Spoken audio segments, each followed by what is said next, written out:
લક્ષ્ય ન્યૂઝ, એક નજર, એક લક્ષ્ય.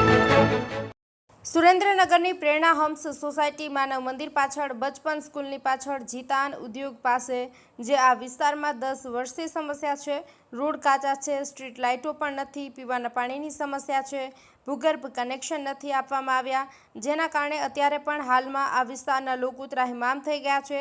જેથી મહાનગરપાલિકા તંત્ર આ લોકોને સુવિધા પૂરી પાડે તેવી આ વિસ્તારના લોકોની માંગ છે. રિક્ષા, એમ્બ્યુલન્સ પણ નથી આવતી. ચંદ્રિકાબેન, સપનાબેન, મિત્તલબેન, રેખાબેન, અસ્મિતાબેન, ઘનશ્યામભાઈ, મહેશભાઈ, યોગેશભાઈ, કિશનભાઈ આ લોકો વોર્ડ નંબર 5માં આવી રહ્યા છે. 10 વર્ષથી આ વિસ્તારમાં કોઈ પણ ધારાસભ્ય કે કોર્પોરેટર કોઈ જાતનું ધ્યાન નથી આપી રહ્યા, જેથી કરીને 80 પરિવારના ઘરના લોકો ત્રાહિમામ છે. મહાનગરપાલિકા તંત્ર આ લોકોની સમસ્યાને દૂર કરે તે માટે સ્થાનિક લોકો તંત્રને અપીલ કરી રહ્યા છે.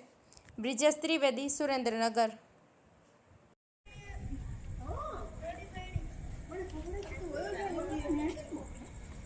તમે વિચારો કે આ માનવ મંદિર પાસે વિસ્તાર આવેલો છે, વોર્ડ નંબર 5. વોર્ડ નંબર 5 છે ને?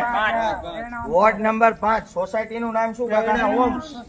પ્રેરણા હોમ્સ સોસાયટી, જે 10 વર્ષ થઈ ગયા સોસાયટીને.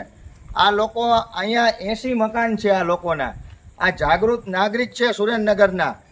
આ વિસ્તારના અનેક કોર્પોરેટરો આવ્યા, ભાજપના આવ્યા, એમને મત આપીને ચૂંટાવ્યા છે. છતાં આજની લગીનમાં આ વિસ્તારમાં કોઈ કાર્યવાહી કે કામગીરી નથી થઈ. તમે વિચારો કે આ રોડ ઉપર કેટલો કાદવ કીચડ છે, ક્યારે આ સમસ્યા હલ કરવામાં નથી આવી. એક તો પહેલો પ્રશ્ન એ છે કે આમને પૂરતું પાણી નથી મળી રહ્યું આ વિસ્તારમાં. બરોબર, ગટરોનું પાણી આવી રહ્યું છે નથી. રોડ રસ્તા કાચા રસ્તા છે. આ સોસાયટીમાં આવવું હોય તો આગળથી કાચા રસ્તા છે, નથી સ્ટ્રીટ લાઇટની સુવિધા. બોલો કાકા, શું તકલીફ છે અહીંયા? એક તો પેલા લાઈન અહીંયા તૂટી ગયેલી છે. વરસાદનું પાણી અહીંયા ભેગું થાય છે, એના લીધે કાદવ કીચડ થાય છે. બરોબર. અને આ અમારે સમસ્યા 3 મહિનાથી પાણી લીક થવાની. બરોબર. પાણીનો પ્રશ્ન હલ કર્યો તો પાઇપો લીક થઈ ગઈ. અહીંયા ભૂગર્ભ ગટરના કનેક્શન આપ્યા છે. તમે વિચારો કે આ લોકોના વિસ્તારમાં ભૂગર્ભ ગટરના કનેક્શન જ નથી આપ્યા, જેથી કરીને આ રોડ ઉપર પાણી પડ્યું રહે છે. આ એટલા ગંદા મચ્છરો ઉત્પન્ન થઈ રહ્યા છે, એમના લોકોના બાળકો પણ માંદા પડી રહ્યા છે. આ સિનિયર સિટીઝન ઉંમરલાયક માણસોને મંદિરે જવું હોય, બહાર જવું હોય તો આ કાદવ કીચડમાંથી જવું પડે છે. પડી જાય, જાનહાનિ થાય તો આનું જવાબદાર કોણ? મહાનગરપાલિકા તંત્રને અમારે કહેવાનું એટલું, કમિશનર સાહેબને, કે જે પણ આ પ્રાથમિક સુવિધા છે આ સુરેન્દ્રનગરની જનતાને, તમારામાં આવતું હોય તો તમે આ લોકોને પ્રાથમિક સુવિધા આપો. આ રોડ, રસ્તા, લાઇટું, આ એના વિના સુરેન્દ્રનગરની જનતા વંચિત રહી છે. આ લોકોને સમસ્યા છે ત્યારે આ અમને લોકોને બોલાવે છે આ જન સ્વરાજ ગ્રુપ. બા, શું તકલીફ છે આ વિસ્તારમાં? બેન, શું તકલીફ છે આ વિસ્તારમાં? તમારા વિસ્તારમાં પાણી આવે છે ટાઈમસર? ગટર નથી.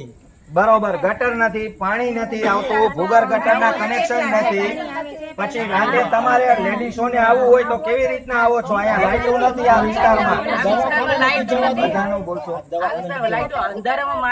આ લોકો બાનું કેવું એમ છે, જો આ સાંભળવા જેવો મુદ્દો છે. મારી તબિયત સારી નથી, મારે અડધી રાતે દવાખાને આવવું ને તો કોઈ રિક્ષા વાળા આવવા તૈયાર નથી.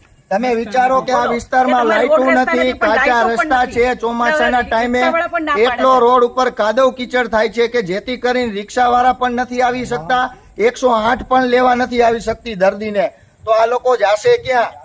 બરોબર. એટલે કહેવાનું એટલું કે આ જે પબ્લિકની જે સમસ્યા છે, જે પ્રશ્ન છે, એને અમે ઉજાગર કરી રહ્યા છીએ જન સ્વરાજ ગ્રુપ, જેથી કરીને કમિશનર સાહેબ આ વિસ્તારની નોંધ લે. જે આ બચપન સ્કૂલ પાછળનો વિસ્તાર છે, બરોબર, આ માનવ મંદિર પાસેનો વિસ્તાર છે, 5 નંબર વોર્ડ. અગાઉ પણ આ વિસ્તારમાં રાજુભાઈ કાચવાળા કરીને ચૂંટણી લડેલા, ત્યારે પણ આ લોકોએ રજૂઆત કરેલી પ્રાથમિક સુવિધા માટે. બરોબર, છતાં પણ આ સુવિધા આજની લગીને આ પબ્લિકોને મળી નથી.